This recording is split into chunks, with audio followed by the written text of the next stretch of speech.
Locking down for a 1400 start, 2 p.m. local time here in Quebec, and we've been told that the camera that was on the feed zone in women's race was malfunctioning, and we will have that back hopefully for this race, so you'll be able to catch some of the action as riders have mechanical issues or whatever during the feed zone. A massive crowd here out at lunchtime, went out to try and get some food, and even the VIP zone is 100 meters out the door. The place is absolutely packed, and I can assure you this is the largest crowd I've ever seen here at Mont-Sainte-Anne. It is absolutely teeming with people, fans coming from all over the world, and we're set for an amazing race this afternoon.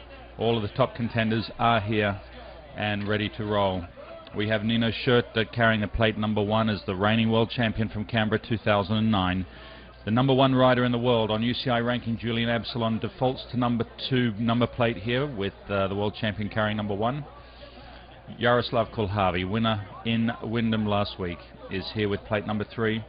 Jose Antonio Hermidas, he was as high as 2nd overall in the UCI world ranking. He's now slipped to number 4, but he's definitely a rider to watch here in Mont-Sainte-Anne.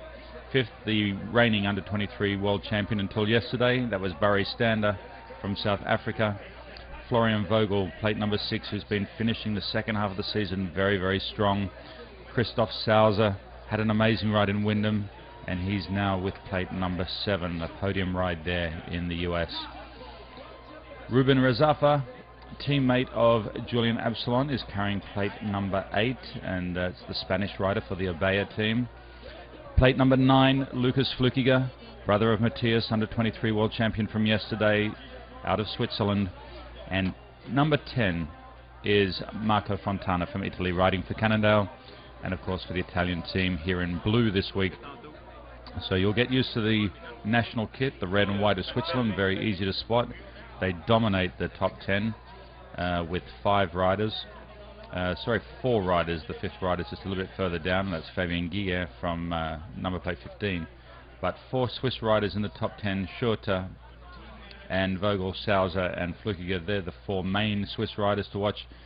And the dark blue colours, there's Barry Stander on screen now in the dark green. They used to have the animal print, which was like the big 5 across the front. They've gone for a more traditional South African flag kit this year. There's the Swissies. You got Jose Antonio Hermida in the red and yellow of Spain. Dark blue this year for France, not the regular red, white and blue we're used to. And so the dark blue colours there of France to spot. There's Jeff Kabush on the right hand side with the maple leaf on his red, white and black kit. Yaroslav Kulhavy, you can see the long red and white stripes off towards left of screen, the tallest rider pretty much in the field, and at 186 centimeters, and right on edge of screen looks like Ruben Razafa right on the left. This is technical delegate Simon Burney from the UK. He and I hold a record. We've been to all 21 world championships, so until one of us moves on to another world, Bill, I think it's going to be a bit of a tie for here on in, unless they stop running these things, but I don't think they're going to do that. Alright, so Will Ockleton, our producer, joining me on the mic, and then we'll have Matthias Flukiger coming in a little bit later to talk about his win. We're less than a minute away from the start. Under starter's orders at 30 seconds, the clock will go off. We understand there are 2 start loops and 6 full laps, and the start loop configuration we're expecting to be just the same as a regular lap, but without some of the technical content. They will go straight up the asphalt road after they go off at the start here. Okay, we're over to starters. 30 I'm saying seconds. 7, so that will mean 1 and 6. So they've gone back to 1 and 6. The press room is not correct. So 1 and 6. So they're doing 1 lap more than the women. Women did 149, 148, 149. We're under starters' orders.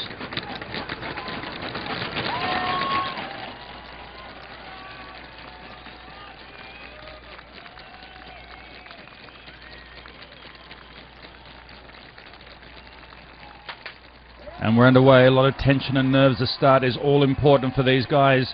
As I said, about 84 riders starting, and you've got to get a great start off to the left-hander, and they sweep up the road really fast pace already.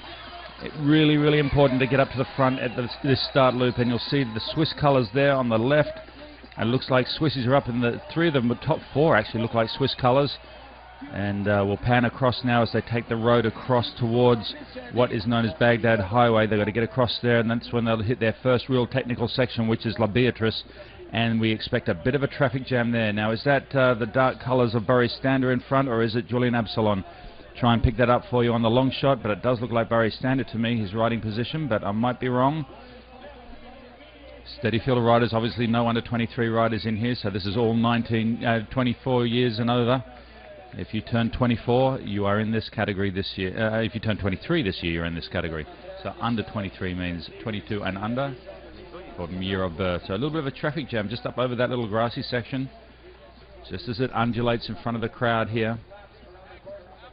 So one start loop and 6 laps. That means essentially 7 laps, with the first lap missing some technical content. Normally a start loop is a very, very short loop, but here it's just the same loop missing a couple of technical sections. It was indeed Barry Stander up front, and it looks like Nino Schurter sitting in there as well now. And we have plate number 6 is Florian Vogel, also to the front, Flukiger there. There goes Ralph Naff, another one of the top contenders to watch out for. And this looks like one of the Germans could be Moritz Millatz. There's the distinctive moustache of Jose Hamida that he's grown for this week. There's Manuel Fumik a little bit further back than he would like to be. Jeff Kabush going through as well. I just saw Sam Schultz on his wheel, and now we have some of the Polish riders going through, but here's the main group already. A bit of a split now. I didn't expect this so early, and you really do need to be in the lead group right now before you get to the technical section. You don't want to get into any trouble on La Beatrice. This is the Baghdad Highway. The riders will be able to look up the hill for about 35 seconds and see who's where. Most of the field should be able to fit into this on the first climb. Well, there's a nice shot there, the steady stream of 80 plus riders making their way around lap number 1. And it looks like Kulhavi now, plate number 3, the tall Czech rider, picked up a bronze medal on Tuesday in the team relay. And then we have the rest of the crew going through now. Plate number 12 there looks like no, it's Todd Wells. That'll be Todd Wells going through there. He's also a very tall rider and one of the more experienced riders. Born in 1975 means he's 35 years of age. Plate 34 going through there. That's Jeremy Horgan-Kowalski, also in the US kit. You can see some of the Italians a little bit further back, and also some of the Canadians being the host country fielding quite a large field of riders. Back now to the leaders, and it looks like Kulhavi with 2 Swiss riders on his tail, look like the teammates of Vogel and Schurter. Where is Absalon? That looks like him back in 9th position. I'm picking him up now. So is that Marco Fontana going through plate number 10? It is. Marco Fontana followed by Barry Stander. Then it looks like we have Lucas Flukiger. And then plate 21 there is Ralph Naff. Plate 24 we have Maxime Marot. That's a good ride by him, so he's not the first Frenchman. There is Julian Absalon, plate number 2, so sitting back about 10th or 11th now with Manuel Fumik right behind him. 22 going through behind that is Cedric Ravenel. 12 there going through, as I mentioned before, Todd Wells. A few of the riders taking the easier route on the right, on their left, our right. Oh, see traffic getting caught up now. This is where it's going to get very, very difficult in La Beatrice. Coming up in about 30 seconds from now, we'll see the lead riders and see which options they take. Now here's Kulhavi attacking the start of La Beatrice. Very loose soil on the edge there. We saw some of the women get their wheels hooked over that, and all of them seem to be turning left right now. They're all going for the shorter, more direct technical route. Well, both the Swiss riders look through. They got through quite safely. There goes Fontana as well. Now another rider off his bike there behind in 5th. He's going to lose a lot of time. Some of the riders checking to see where the traffic jams are. Sals has got clear track in front of him, so he's going for it.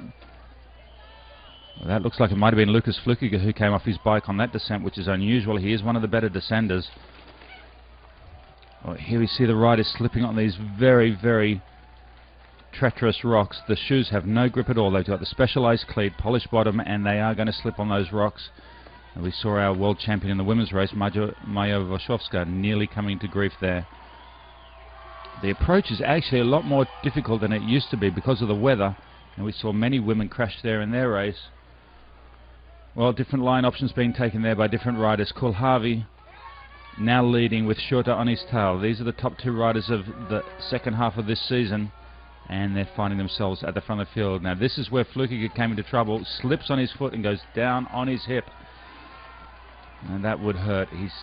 This is the problem when he's twisted that left ankle.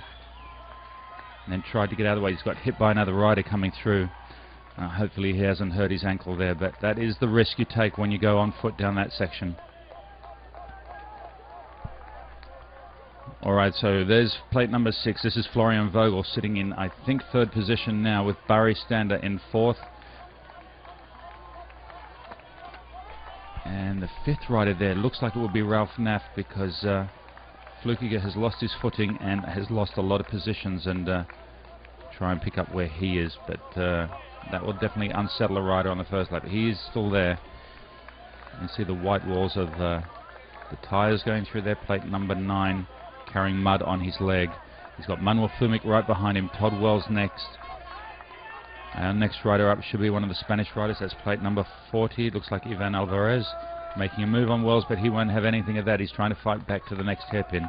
French rider going through, and the Swedish rider might be Emma Lindgren that we can see. And now it's a good steady stream of regular World Cuppers and many riders who are coming here for their once-in-a-lifetime ride at the World Championships. They don't get to race too often against the rest of these guys. Places like South America and Asia making the trip here. So there are our leaders already away. We were not expecting this. We thought the riders might be a little bit more cagey and watching each other on the first lap, but the first two have seen an opportunity to make a break, and it is Schurter and Kohlhavi who've got away from Vogel.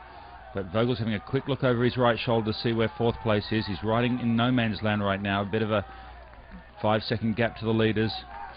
Ollie Beckinsale going through there on the Giant in the British colours. Another with the Swedes. Bit of a traffic jam now for these guys. Outside the top 30, it really is tough going on the first lap. Back now with our leader.